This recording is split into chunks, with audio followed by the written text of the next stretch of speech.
Today we are making a lunchbox cake, or also called a bento cake, but I wanted to walk you through how I make it from home and how I use these small 4-inch cake pans. So let's dive into the cake and walk through the entire process.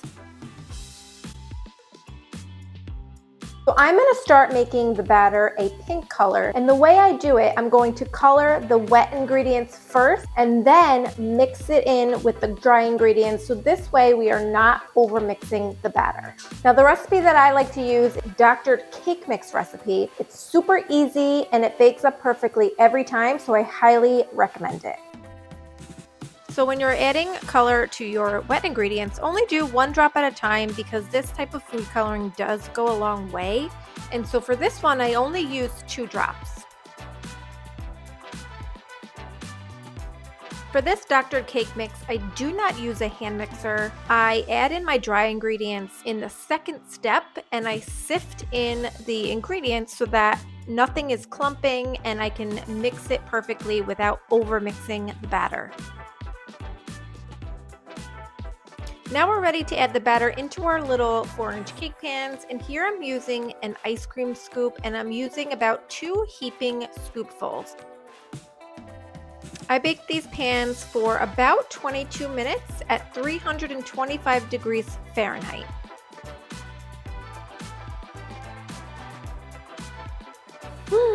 Perfect!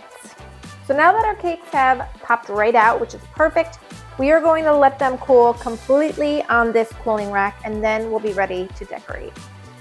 Okay, so now we are ready to decorate our lunchbox cakes. I've taken them out of the freezer. Last night I wrapped them up just because I couldn't decorate them, which is totally something you can do if you want to make cakes ahead of time. Just wrap them nice and tightly in plastic wrap. So some of the supplies that I have for our lunchbox cake, so I got a whole bunch of these hamburger containers from Amazon. I also got some of these liners. I'm gonna put these in the hamburger container just like this. And I trimmed down each of them just to make sure they fit into the container properly. The first thing we're gonna do is, once we've got our buttercream ready to go, and I'm going to grab a dollop and just place it on the board just like this. This way our cakes will stick to the board. So just try to center it as best you can.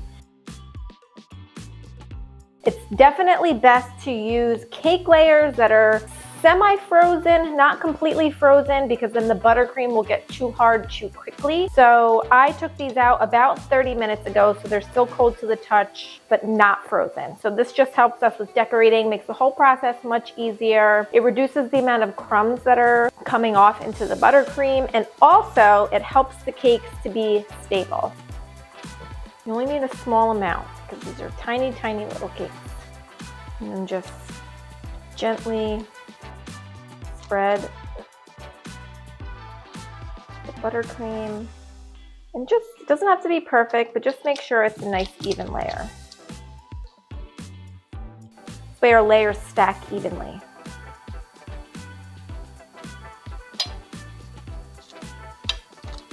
And every time I make a cake, I always flip the top layer upside down so that we have a nice flat surface to decorate on.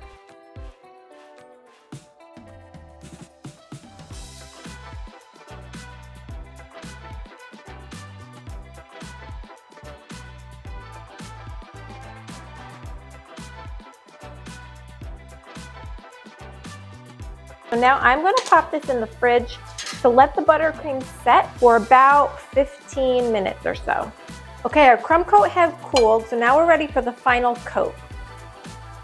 So we're just going to plop that right on top and kind of work our way down with it.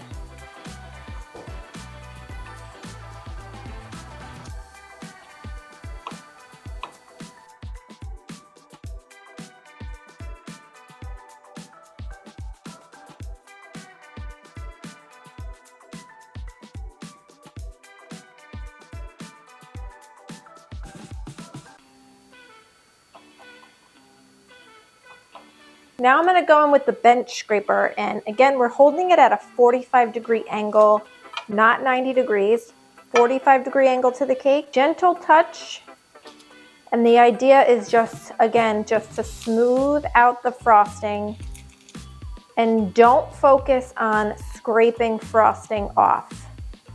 Frosting will come off as you smooth it, but you want to focus on keeping your hand steady because that will help you get a really good even coat and not like too much off on the top or too much off on the bottom.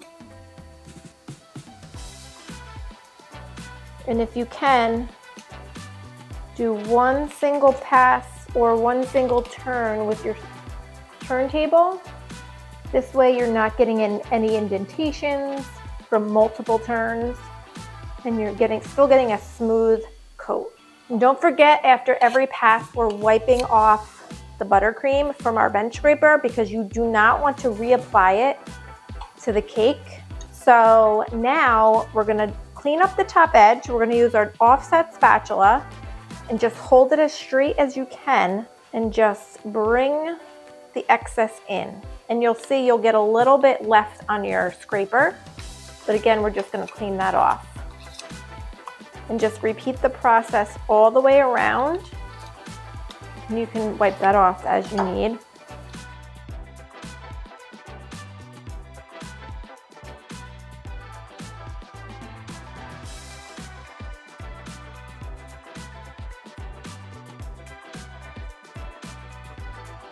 I'm gonna put some sprinkles on the side. I'm just gonna wing it here.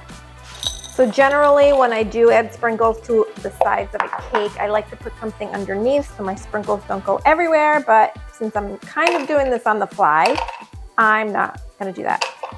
But what I am gonna do is I'm gonna pick out some of these bigger pieces in the sprinkle mix so that they don't mess up any of the sprinkles that we apply. And we can always stick them in later if we want it for the design. But I always like to go with just the sprinkles first and then kind of add these like bigger pieces as accents. I'm just gonna grab like a handful and just gently press it just like a little bit halfway up the cake like that. Maybe like a quarter of the way.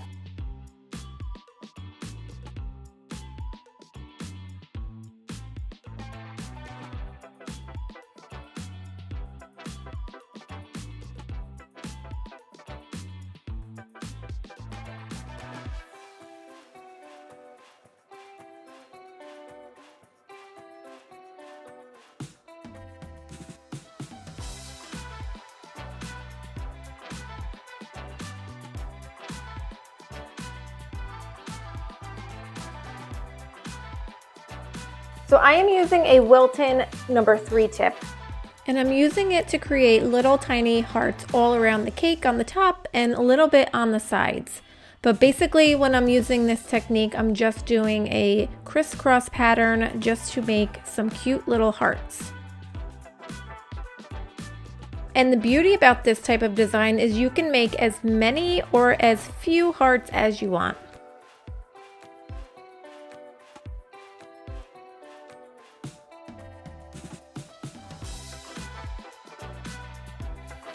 So now anytime I'm finishing off a cake, I always do glitter spray because it's just the best way to finish a cake. So I've got my favorite glitter spray here. This is from Wilton, and we'll just generously spray that all over the cake.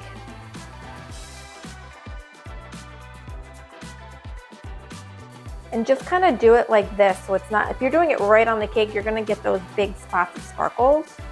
So just like spin as you spray. So now our bento cake is done. So we're gonna set up our little hamburger box for the cake. So now I'm gonna gently grab my cake. What's nice about this is like, you can literally just plop it right in.